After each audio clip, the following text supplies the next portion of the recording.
Hi అండి. అందరికీ నమస్కారం. Welcome to my channel. ఈ వీడియోలో ఏపీ ప్రభుత్వ ఉద్యోగ పెన్షనర్లకు 32,000 కోట్ల పెండింగ్ బకాయిల చెల్లింపులపైన మరొక సంచలనం అనేది అప్డేట్ రావడం జరిగింది.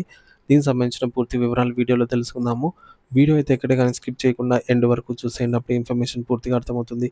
అలాగే వీడియో చూస్తున్న ప్రతి ఒక్కరు వీడియోకి లైక్ చేయండి ఫ్రెండ్స్. ఈ వీడియోని తోటి ఉద్యోగ పెన్షనర్ మిత్రులతో అయితే షేర్ చేయండి.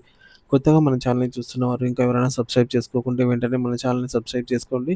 సో, దీని ద్వారా నేను చేసే లేటెస్ట్ వీడియోస్ అన్నీ మీ వరకు రీచ్ అవుతాయి. ఇక ఆలస్యం చేయకుండా వివరాల్లోకైతే వెళ్ళిపోదాము.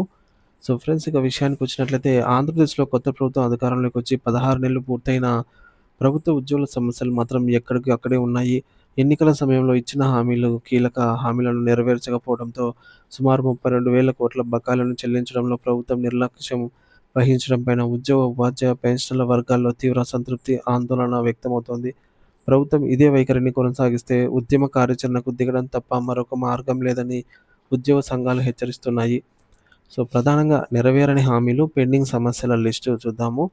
మొదటిది ఆర్థిక బకాయిల ఊబి.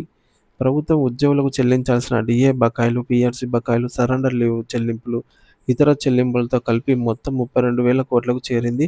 ఈ బకాయిలపై ప్రభుత్వం ఇప్పటివరకు ఎటువంటి స్పష్టమైన ప్రకటన చేయకపోవడం ఉద్యోగుల ఆగ్రహానికి కారణమవుతోంది. రెండోది కొత్త వేతన సంఘం పీఆర్సీ పైన ఉదాసీనత. ప్రతి 5 ఏళ్లకోసారి ఉద్యోగులకు వేతనాలను సవరించడానికి పీఆర్సీ కమిటీ నియమించడం ఆనవాయితీ.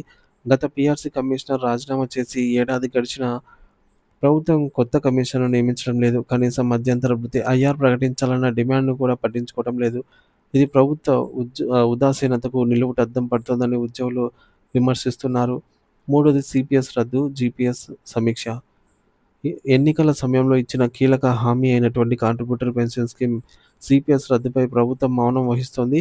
దీనికి ప్రత్యామ్నాయంగా గత ప్రభుత్వం తీసుకొచ్చిన వివాదాస్పద గ్యారంటీడ్ పెన్షన్ స్కీమ్ జీపీఎస్‌ను సమీక్షించడానికి వెంటనే ఒక ఉన్నత స్థాయి కమిటీని ఏర్పాటు చేయాలని ఉద్యోగ సంఘాలు డిమాండ్ చేస్తున్నాయి.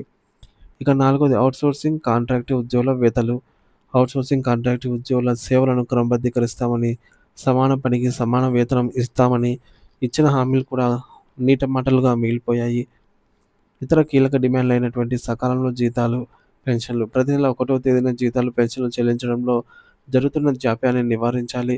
అలాగే అర్హులైన ఉద్యోగులకు సకాలంలో ప్రమోషన్‌లు కల్పించాలి. పెన్షనర్ల సమస్యల సర్వత్రా సత్వర పరిష్కారం కోసం ఈ యొక్క సమస్యల పరిష్కారం కోసం ఒక ప్రత్యేక కార్పొరేషన్ ఏర్పాటు చేయాలి. పెన్షనర్ల కోసం ప్రత్యేక కార్పొరేషన్ అనమాట. గ్రామ వార్డు సచివాలయ వాలంటీర్లకు సో, ఎన్నిక ఎన్నికల ప్రచారంలో భాగంగా వీరికి గౌరవ వేతనాలు పెంచుతామని కూడా హామీ ఇచ్చి ఈ వ్యవస్థే లేకుండా చేయడం అన్యాయం అనైతే వాపోతున్నారు. ఇక ఉద్యమ సంకేతాలు. ప్రభుత్వానికి హెచ్చరిక. తమపై న్యాయబద్ధమైన డిమాండ్లపై ప్రభుత్వం యొక్క నిరంతర మౌనం ఉద్యోగుల సహనాన్ని పరీక్షిస్తోంది. సమస్యల తీవ్రతను ప్రభుత్వం ఇప్పటికైనా గుర్తించి చర్చలకు పిలవాలని, లేని పక్షంలో ప్రత్యక్ష కార్యాచరణకు దిగుతామని ఉద్యోగ సంఘాల నాయకులు స్పష్టం చేస్తున్నారు. తక్షణ డిమాండ్స్. ప్రభుత్వంపై విశ్వాసం కలిగించే చర్యగా పెండింగ్‌లో ఉన్నటువంటి డీఏ మరియు ఐఆర్ బకాయిలలో కనీసం 4 నెలల బకాయిలను తక్షణమే విడుదల చేయాలని ఉద్యోగులు కోరుతున్నారు. ఇది ఉద్యోగులకు కొంత ఆర్థిక ఉపశమనం కలిగించడంతో పాటుగా సమస్యల పరిష్కారం పట్ల ప్రభుత్వానికి ఉన్న చిత్తశుద్ధిని నిరూపిస్తుంది. సో, ప్రభుత్వం ఇప్పటికైనా స్పందించి ఉద్యోగ సంఘాలతో చర్చలు జరిపి పెండింగ్ సమస్యలను పరిష్కరించకపోతే రాష్ట్రంలో మరొక ఉద్యమం వాతావరణం ఏర్పడడం ఖాయమనైతే విశ్లేషకులు అంటున్నారు.